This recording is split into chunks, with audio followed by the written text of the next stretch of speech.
बिटिआरनि थागिबि रायजो राजा आइ आफानिसिम आंनि खुलुमनाय आरो सिबिनायखौ बयनिसिमबो जासिबाय। आं दिनै रादाबनि गेजेरजों बेखौनो फोसावनो नागिरदों जे जोंहा थांनाय 9 तारिख डिसेम्बर 9 तारिखआव जोंना मानगोनां इउपिपिएल दोलोनि आफादगिरि प्रमद बर' बिथाङा जोंहा बावखुंग्रि समस्तियाव बेरायनो थांनायाव जे आफादगिरि हिसाबै मोनफ्रोमबो समस्तियाव बेरायनो मोननाय मोनथाया बेहा दङ। बेबायदि हिसाबै मोजां गाज्रि खबर लानो होननानै जोंना मानगोनां प्रतिभा ब्रह्म आब'आ बिजाथि हिसाबै गसंनानै दङ। बेखायनो आब'खौ खबर लानो हिसाबै थांदोंमोन।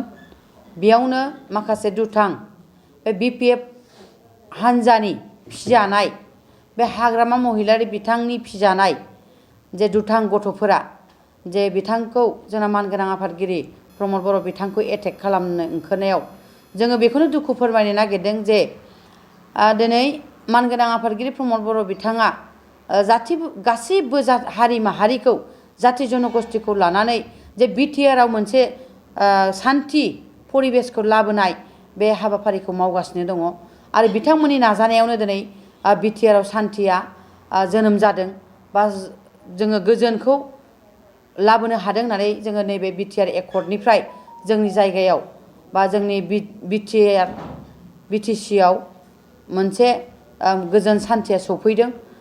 दा बेखौनो लानानै दिनै जोङो बेखौनो बुंनो नागिरदों जे जोंना आफादगिरि बिथाङा मोजां मोनसे परिबेस लाबोनायावनो दिनै बिपिएफ हान्जाया नाथाय एथ' बोसोर सरखार सालायबाय दिनै बिथांमोननि आमोलाव गोबां दाङाबाजिबो जालांबाय मालांबाय।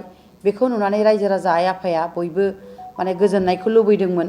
बे गोजोननायखौ लुबैनानै दिनै मानगोनां आफादगिरि प्रमद बर' बिथांखौ हेफाजाब होनो एबा बिथांखौ सापर्ट खालामनो थाखाय इउपिपिएल दोलोआवनो बयबो भट होनो होननानै सांग्रां जानाय रायजो राजा आइ आफाखौबो दिनै जे धमखि दमखा होनानै सिगि सग' खालामनानै बिपिएफ हान्जानि माखासे दोलोनि गथ'फोरा सिगि सग' खालामनानै भट बिनाय नैबेफोरो जाबाय थादों। बेनिखायनो जोङो बिमा माहारि हिसाबै बेखौनो सोंखारिनो नागिरदों जे जों बिमा माहारिया माब्लाबाबो दावराव दावसिखौ लुबैया। जे जोंहा दिनै इउपिपिएल दोलोनि आफादगिरि बिथाङा मोजां मोनसे परिबेस लाबोनायाव जे गुबुन मोनसे हान्जा जे बिपिएफ हान्जाया मानो बेफोरबायदि दावराव दावसिखौ सोमजिहोबाय थादों। दिनै इलेक्सना मैया जानानै थांबाय। मैयाबो गोबां जायगायावनो दावराव दावसिखौ सोमजिहोबाय बिथांमोना।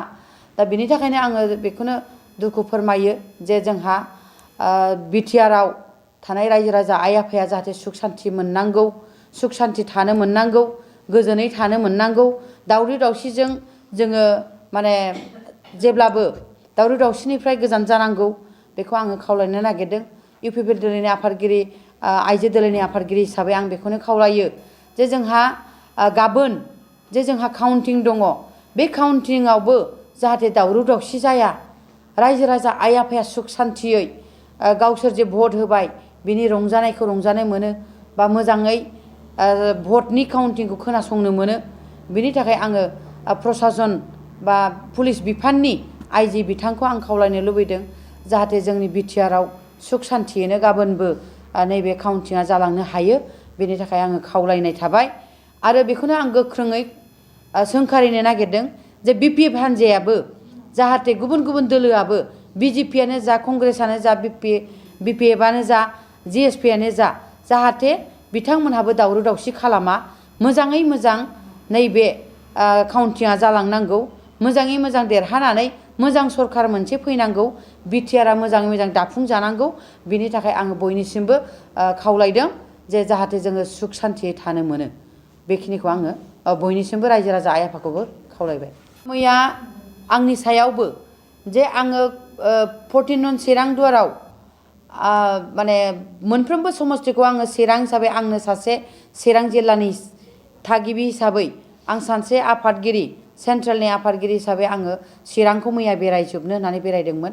मोनफ्रोमबो समस्तियाव बेरायनायाव आङो सुख सान्थियै बेरायनो हादों। दा लास्टआव 14 चिराङावल' जोबथारनाय मोनब्रैयाव बेरायखांनानै आं बे मोनसेयाव बेरायहैदोंमोन। बेयाव खुंग्रिं होनाय प्राइमारियाव माखासे बे बिपिएफ हान्जानि बै खाम्फाबर गयारिजों थोनजानाय माखासे गथ'फोरा जे बिना गयारिया सोर होननानै अन्थाइ बेसेबांबा गिदिर गिदिर अन्थाइजों आंनि गारिखौ खुबैयो। बेयाव आंनि गारियाव थरसेल' अन्थाइ नांदों। खाफाल मोजां आफा इसोरा आंखौ बासायदों। दा नैथियाव बे जोंनि गंसे गारि दंबावोमोन। जोंहा चिरां जिल्ला आइजो दोलोनि आफादगिरि आरो नेहाथारि बिथांमोनहा गाखोदोंमोन। बेयाव चिरां जिल्लानि आइजो दोलोनि नेहाथारि बिथां रंजालि ब्रह्मआ दुखु मोनो जे अन्थाइया बेसेबांबा गिदिर गारिनिफ्राय सोरखिनानै बिथांनि देहायाव नांदों आरो सासे आइजोनाव आरोबाव ग्लास बौदों आखाइयाव। दा आं बेखौनो सोंखारिनो नागिरदों जे BPF हान्जाया इसेबां बोसोर राज खालामबोबाय गुन्दागिरिजोंनो, नाथाय दिनैसिम बेफोरबायदिया सोलिबाय थागोन बेखौ माब्लाबाबो दासानथों। मानो होनबा जोङो आइजो हिसाबै रनिखाता थानायाव जोङो FIR होबाय जे खाम्फा बरगयारिनि फिजानाय गथ'फोरानो। बेखायनो जोङो खाम्फा बरगयारिनि बिथांनि सायाव आरो लोगोसे NDFB बारग' NDFBनि जे चिरां जिल्लानि सासे दैदेनगिरि बिथाङा प्रेसिडेन्ट नामा सुग्रीब बर' बिथाङा सिगाङाव जोंनि 14 चिरां दुवारनि केन्डिडेटनि गारिखौ बुख्रेब होग्रोदों। बेनि उनावनो रायजो राजा आइ आफाया गाज्रि मोननानै रनजित बसुमतारीनि गारिखौ बुख्रेबनायखाय रागा जोंनानै सुग्रीबनि गारिखौबो बुख्रेबनाय जादों। बिनि उनाव आंनि गारिखौबो बिथांमोननि रायजो राजाया बुख्रेबदों आरो अन्थाइजों खुबैनानै गब्लं होदों आरो चिरां जिल्लानि अमेन्सनि बे गारियाबो एकदम गासिबो माने ग्लासफ्रा बायजोबदों। दा एकदम जेबो खामानि गैयै जानानै दं गारिया। दा जोंना बेखायनो आङो बेखौनो खावलायबाय जे जाहाथे बेफोरबायदि दुंहाव थासारिया इयुनाव आरो जाबावा। बेनि थाखाय जोङो पुलिस प्रसासननो बेखौनो गोख्रोङै खावलायदों जे जाहाथे जोंखौ एटेक खालामनाय बै सुबुंफोरखौ जाहाथे थाबैनो हमनांगौ आरो बिथांमोनखौ आयेननि साजा होनांगौ। आं बेखिनिखौ खावलायो। कर्मीफ्रा आइजोफोर आरो माखासे आइजोफोर दंमोन आरो हौवासा गथ'फोर सेंग्राफोर दंमोन। बेफोर जाहैबाय खाम्फा बरगयारिजों फिजानाय बे गथ'फोरा जोंनि गारिखौ एटेक खालामदों।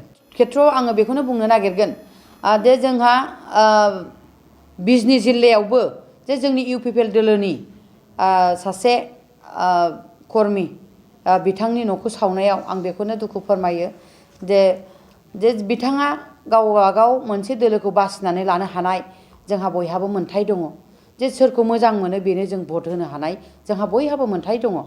बे मोन्थायखौ जुदि सोरबा दोलोआ सेनानै लानाय बे बिराद अन्याय। मानोना दिनै UPPL दोलोखौ मोजां मोनो होननानै बिथाङा UPPL दोलोनो ट्रेक्टराव भट होदों।